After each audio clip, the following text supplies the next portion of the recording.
আসসালামু আলাইকুম। NTRC help ডেস্কের পক্ষ থেকে আপনাদেরকে স্বাগতম জানাচ্ছি। 18তম শিক্ষক নিবন্ধনধারীদের জন্য এনটিআরসি এর একটি বিশেষ নোটিশ আজকের।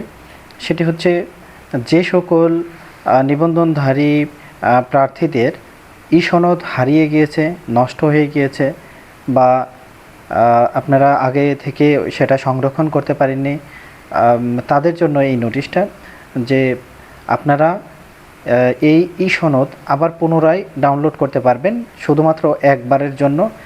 এজন্য খুব সাবধানতার সাথে এই সনদটা ডাউনলোড করবেন। যাদের সনদটি হারিয়ে গিয়েছে বা নষ্ট হয়ে গেছে বা সংরক্ষণ করতে পারেননি, তারা আগামী 21 তারিখ থেকে 25 তারিখের মধ্যে, অর্থাৎ 21শে এপ্রিল থেকে 25শে এপ্রিল এর মধ্যে আপনাদের সনদটা ডাউনলোড করে নেবেন এবং ডাউনলোড করার পরে অবশ্যই সেটা আপনার যে কম্পিউটার বা মোবাইল সেখানে অবশ্যই সেভ করে রাখবেন এবং সেটা প্রিন্ট করে রাখবেন পরবর্তীতে যাতে সেটা ব্যবহার করতে পারেন।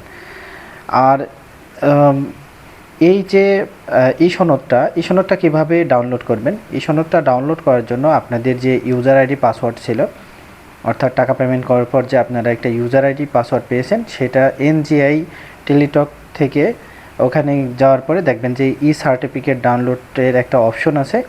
সেই অপশনটা অর্থাৎ সেই লিঙ্কটা আমার ডিসক্রিপশন বক্সে দেওয়া থাকবে। আপনারা সেখানে গিয়ে শুধুমাত্র আপনাদের ইউজার আইডি এবং পাসওয়ার্ড দিয়ে সেটা ডাউনলোড করে রাখবেন। অবশ্যই ডাউনলোড করে রাখবেন, সেভ করে রাখবেন, কারণ অনেকেই ডাউনলোড করে একবার করার পরেও সেটা সেভ করে রাখে না। পরবর্তীতে আবার যখন এটা ডাউনলোড করতে যায় তখন কিন্তু আর ডাউনলোড হয় না। অর্থাৎ আপনার সনদ কিন্তু আপনি একবারের জন্যই ডাউনলোড করতে পারবেন। এটা অনেক দিন পরে কিন্তু আবার আপনাদেরকে সুযোগ দিয়েছে, অনেকেরই এই সনদটা হারিয়ে গিয়েছে। তো আপনারা অবশ্যই এটা সংগ্রহ করে রাখবেন। আর যে কোনো বিষয়ে হেল্প লাগলে অবশ্যই কমেন্ট করবেন। ধন্যবাদ সবাইকে।